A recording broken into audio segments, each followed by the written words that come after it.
علی بھائی اگلا سوال ہے، جو شوہر اپنی بیویوں کو ہر وقت ذہنی اذیت دیتے ہیں ان کی ہمارے معاشرے میں اور آخرت میں کیا سزا ہے؟ بڑی سخت سزا ہے جی. آپ ذہنی اذیت کی بات کر رہے ہیں. جامعہ ترمذی میں حدیث موجود ہے، سنن ابن ماجہ کے اندر بھی، کہ نبی علیہ السلام نے فرمایا، اس کی یعنی مرفوع والی حدیث جو کمزور ہے لیکن جو موقوفاً ہے عبداللہ بن عمر بن عاص سے، وہ صحیح ہے، کہ طواف کعبہ کے دوران انہوں نے کعبے کی طرف دیکھ کے کہا کہ کعبہ تیری خوشبو کتنی اچھی ہے، تیری عظمت کتنی اچھی ہے، لیکن ایک مومن کے دل کو دکھانا یہ اللہ کے نزدیک اس سے بڑا گناہ ہے کہ کوئی شخص کعبے کی اینٹ سے اینٹ بجا دے. بہت بڑا ایشو ہے. تو ہمارے معاشرے میں تو زیادہ تر خامد ہی ظالم میں نے دیکھے ہیں جی، جن کو آخرت کی فکر ہوگی تو وہی حرکتیں نہیں کریں گے. دوسرے نمبر پہ ساسوں کا بھی قصور ہوتا ہے. ان کو بھی یہ مان لینا چاہیے کہ ساس بھی کبھی بہو تھی. جو اس کے اس وقت جذبات تھے نا، تو وہ اب آنے والی بہو کو بھی اسی جذبات کے ساتھ ہینڈل کرے نا. زیادہ قصور جو ہے نا وہ ساسوں کا ہوتا ہے. بہو کی بھی غلطی ہے لیکن بہو کو آپ کو ایکسیپٹ کرنا چاہیے، اس لیے کہ اگر آپ کی بیٹی یہی کچھ کر رہی ہو تو آپ اس کو ایکسیپٹ نہیں کریں گے. تو دوسرے کی بیٹی کو آپ بیاہ کے لائیں اور اس کو بیٹی کا ٹائٹل دیا ہوا ہے، تو سر پھر اس کے ساتھ وہی والا حوصلہ پیش کریں نا جو آپ ایک بیٹی کے ساتھ کرتے ہیں. کیا وہ اپنی بیٹی والا سلوک کے ساتھ کرتے ہیں؟ سر کر کے دیکھیں. اور پھر ہوتا ہے یہ بیٹیاں تو بیٹھ جاتی ہیں دوسرے ملکوں میں، انہی بہوؤں نے سنبھالنا ہوتا ہے پھر بوڑھے ماں باپ کو.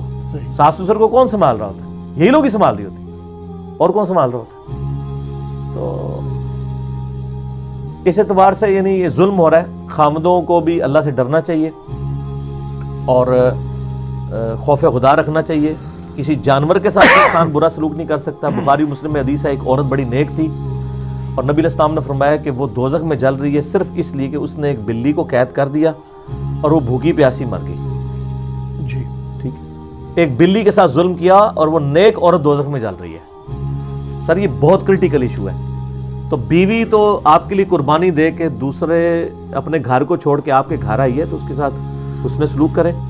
عورتوں کے لیے میں کہوں گا صبر کریں، اللہ کی طرف رجوع لائیں اور اپنی کمٹمنٹ نہ چھوڑیں. اگر آپ کے ساتھ کوئی برائی کرتا ہے آپ اس کے ساتھ اچھائی کا معاملہ جاری رکھیں. ایک نہ ایک دن اس کا دل پسیج جائے گا. اگر نہ بھی پسیجا سر تو کوئی مسئلہ نہیں ہے. نبی علیہ السلام کی بیٹیوں کو بھی طلاق ہوئی ہے، اگرچہ رخصتی سے پہلے ہوئی ہے، لیکن ایک تکلیف تو آپ علیہ السلام کو پہنچی ہوئی ہے نا اس حوالے سے. تو یہ تکلیفیں ہوتی ہیں. اور عورتوں کو بھی دیکھنا چاہیے کہ وہ بھی بعض اوقات خامدوں سے ایسی چیزیں ڈیمانڈ کرنا شروع کر دیتی ہیں کہ جو وہ ایکسٹراڈنری پوری نہیں کر سکتے. اس کی وجہ سے پھر تکلیف والا معاملہ بھی شروع ہو جاتا ہے. دعا بھی کریں، کوشش بھی کریں، اور اگر بالکل حالات بگڑ جائیں اور آپ سمجھتے ہیں کہ اب بالکل گزارا نہیں ہو سکتا، تو بجائے یہ کہ شادی کے 15-20 سال کے بعد علیحدگی ہو رہی ہو، شروع میں ہی اچھے طریقے سے خلا لے کے علیحدہ ہو جائے. پھر یہ الٹیمیٹ خلا کا اللہ نے اختیار اسی لیے رکھا ہوا ہے عورت کے پاس. جیسے مرد کے پاس طلاق دینے کا اختیار ہے نا، عورت کے پاس بھی ہے. ایک بھائی کا فون آیا عثمان بھائی کے پاس، وہ کہنے لگے کہ جی اس کے اوپر لیکچر ریکارڈ کرائیں، میری بیوی نے نا بغیر وجہ کے مجھ سے طلاق لے لی ہے. میں نے کہا یار وہ اگر کوئی ناجائز لے رہی ہے تو آخرت میں بھگتے گی. ابو داؤد ترمذی میں حدیث موجود ہے. تو کہتی ہے، میں نے کہا کوئی تو وجہ. اس نے کہا جی وجہ یہ ہے کہ وہ کہتی ہے میں تیرے ساتھ رہنا نہیں چاہتی، میرا دل نہیں چاہتا. تو میں نے کہا سر اس سے بڑی تو وجہ ہی کوئی نہیں ہے. دنیا میں سب سے بڑی وجہ یہی ہو سکتی ہے کہ میرا تیرے ساتھ رہنے کو دل نہیں چاہتا.